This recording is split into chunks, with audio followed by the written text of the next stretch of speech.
Welcome students, today we will learn about nucleus. Nucleus बहुत ही important organelle होता है cell का, और ये जो है फीचर है, कैरेक्टरिस्टिक फीचर है यूकैरियोट्स का। प्रोकैरियोट्स में जो न्यूक्लियस है वो एब्सेंट होता है, उसमें न्यूक्लियर कंटेंट तो होता है, लेकिन न्यूक्लियस जो ट्रू न्यूक्लियस है प्रोकैरियोट्स में ये एब्सेंट होता है। न्यूक्लियस सबसे पहले जो है ड्राइव हुआ है ग्रीक वर्ड से, जिसका मतलब है नट, क्योंकि ये राउंड शेप का होता है, बिल्कुल एक नट की तरह। इसके फीचर्स हम देख लेते हैं।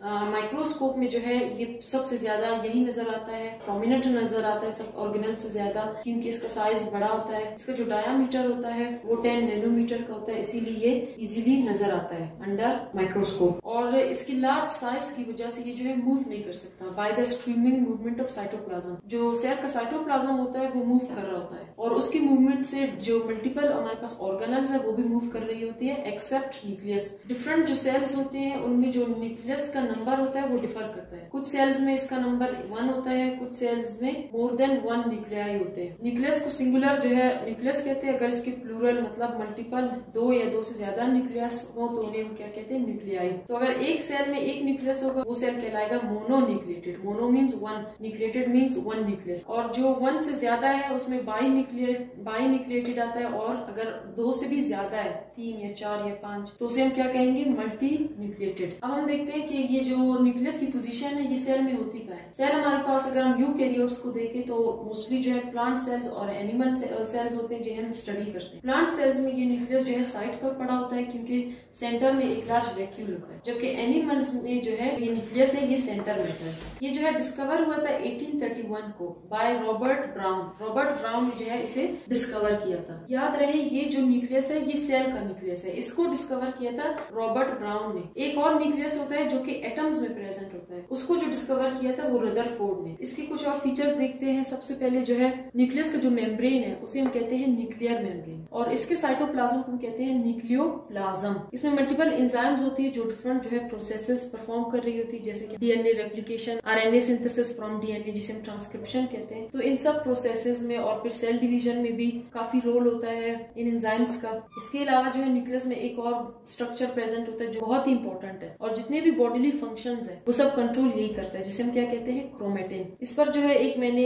सेपरेट वीडियो बनाई, वो आप देख सकते हैं, इसकी कंप्लीट डिस्क्रिप्शन दी है। उसके बाद जो है ये जो हमारा न्यूक्लियस होता है ये डबल मेम्ब्रेन बाउंड ऑर्गेनल होता है। ये जो है 2 मेम्ब्रेन से बना होता है, इसीलिए जो यूकैरियोटिक फीचर है। अब हम न्यूक्लियस के स्ट्रक्चर को देखें। सबसे पहले हमने कहा था कि न्यूक्लियस जो है एक डबल मेम्ब्रेन बाउंड ऑर्गेनल है। जो आप ऊपर की मेम्ब्रेन देख रहे हैं इसे हम क्या कहते हैं, आउटर मेम्ब्रेन, जो कि कनेक्ट है, जो कि लिंक है किसके साथ, रफ एंडोप्लाज्मिक रेटिकुलम के साथ। और इसका जो कंटेंट है वो भी मिक्स हो जाता है किसके साथ, या कंटिन्यूअस है किसके साथ, रफ एंडोप्लाज्मिक रेटिकुलम। अब हमें कैसे पता चला ये रफ एंडोप्लाज्मिक रेटिकुलम है, क्योंकि इसके ऊपर अटैच है छोटे छोटे ग्रेन्यूल्स जिसे हम क्या कहते हैं, राइबोसोम्स। और वो स्पेस जो कि प्रेजेंट है between outer membrane and inner membrane उसे कहते हैं पेरी न्यूक्लियर स्पेस। अब ये जो अंदर की जो मेम्ब्रेन है इसे हम क्या कहेंगे, इनर मेम्ब्रेन कहेंगे। इस इनर मेम्ब्रेन ने और आउटर मेम्ब्रेन ने मिलकर सेपरेट किया होता है न्यूक्लियर कंटेंट को फ्रॉम आउटसाइड, मतलब जो सेल का जो साइटोप्लाज्म है